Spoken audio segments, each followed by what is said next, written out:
Before cameras, before shutters, before anybody ever said, "Take my picture," the first photos weren't actually photos at all.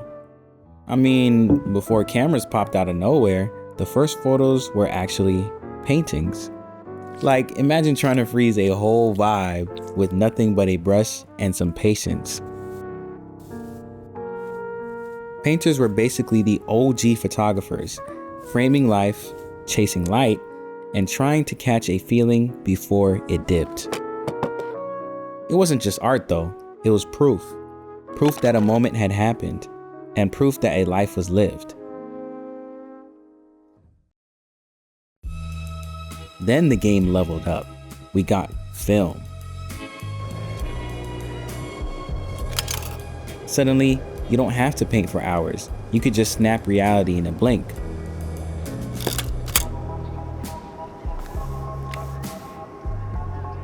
The canvas turned into negatives, the brush became a lens, and truth started developing in the dark.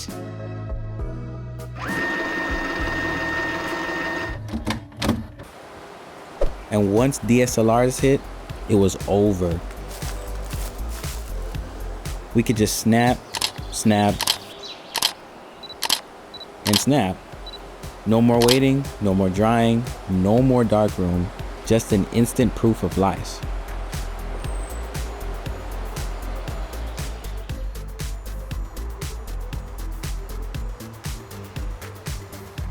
And all that evolution led us straight to the smartphone. Basically a whole computer chilling in your pocket, but it didn't stop there. It turned into a mini movie studio. Remember selfie sticks? Yeah, y'all, not we, was wild then. But it showed something. We finally had a way to shoot instantly, save instantly, and carry our entire story with us everywhere we went.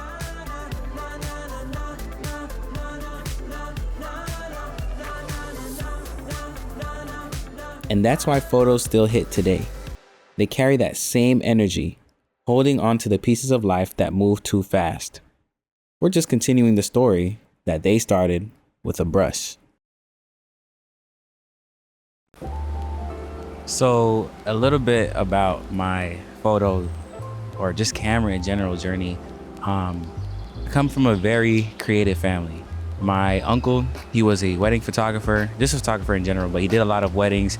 He did my parents' wedding, and my dad, he more so did the video production side where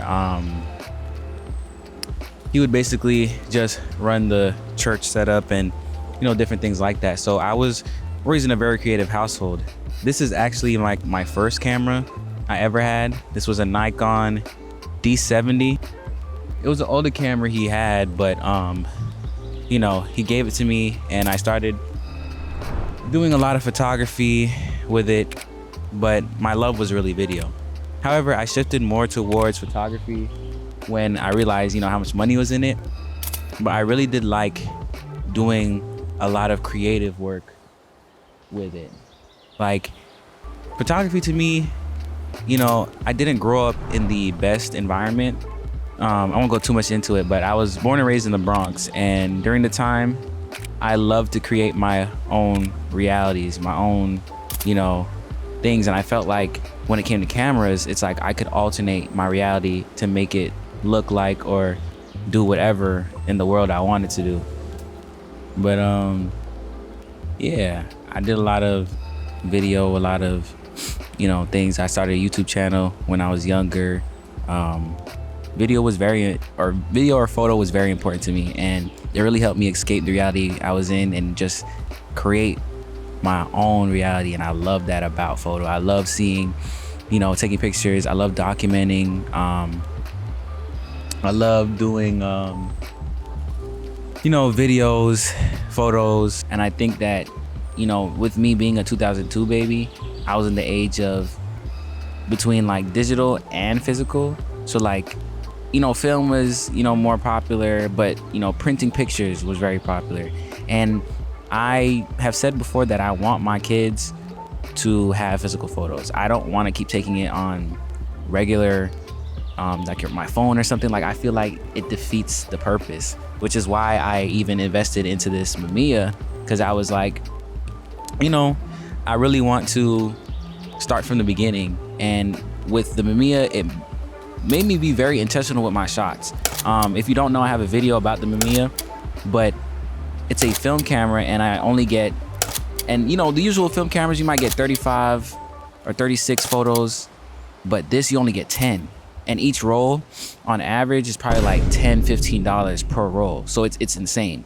But with this, it made me really hone in and be more intentional with my photos. And I really like that versus my phone, which I just snap, snap, snap.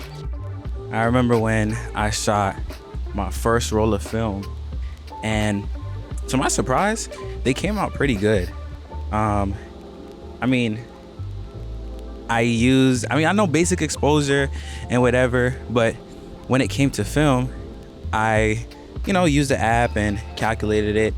I was very scared though, because some people's first roll of film are not that good, and you don't know what it will look like until you're done. So it was a gamble, you know what I'm saying?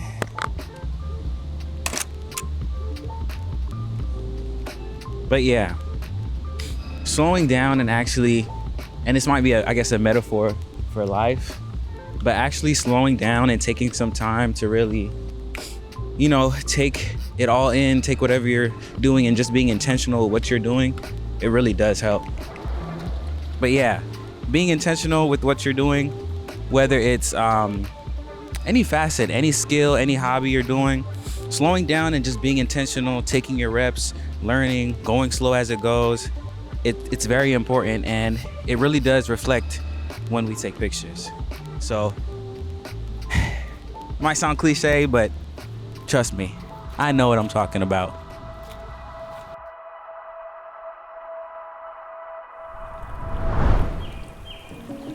I forget sometimes that life didn't always move at this pace. There was a time we actually sat with moments instead of scrolling past them. And out here walking, I remember what it feels like to truly look, not through a screen, but with my own eyes, to see things for myself again. Nature has a quiet way of reminding you what you stopped noticing. When I slow down, the smallest details start speaking louder, and all the little intricacies God tucked into the world. Out here, everything thrives off of what feels insignificant. The smallest things keep the biggest things alive. The shade of a tree on a burning day, a single breeze easing a heavy mind, distant rain filling the water that we drink, bees keeping the entire harvest alive without ever meaning to, worms reshaping the soil in the dark, preparing a new way for life. Quiet blessings working in the background, and it makes me wonder, if nature depends on the little things, what little things have I been overlooking in my own life?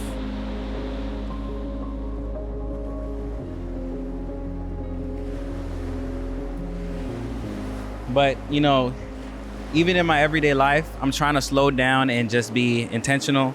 I may look younger.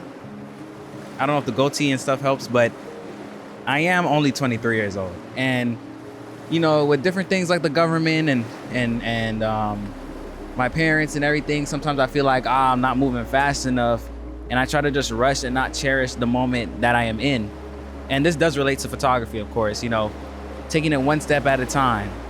But it's like, I need to take it one frame at a time. The same way I do my photography, same way I do my videography. I just need to slow down, enjoy the moment, because a couple years from now, I'll probably be upset that I didn't slow down in my 20s, my early 20s, because social media, I look at people doing big things that are younger than me. I look at, different things. I'll be like, I'm not moving fast enough. But I like to tell myself that I'm in a position that I prayed for. And whether you're religious or not, whatever you do, you're in a position that you wish you were in. Like, now, am I a millionaire? No. Would I want to be a millionaire? Yes, so I could provide for my family and my friends. But it's like, the position I am in right now, I should cherish, because I have a, so far, successful YouTube channel so far, a little bit. Business is not as booming as it could be, but I have a little bit of business. I have a rig. I have a home, a roof over my head. Like, I never thought I would hit this point to where like I can just take my camera, go out for a hike, drive off. And not to diminish your struggles, but there's always somebody worse than you. There's always somebody that's in a worse situation than you that's getting up and doing the stuff that you wish you could be doing right now, or that you make excuses for. So even when I tell my mom, I'm like, no, let's go out. No, let's do this. Like, slow down. I know you're focused on me and my sister and, you know, different things. But I'm like, take it one step at a time. And relating back to photography, take it one frame at a time.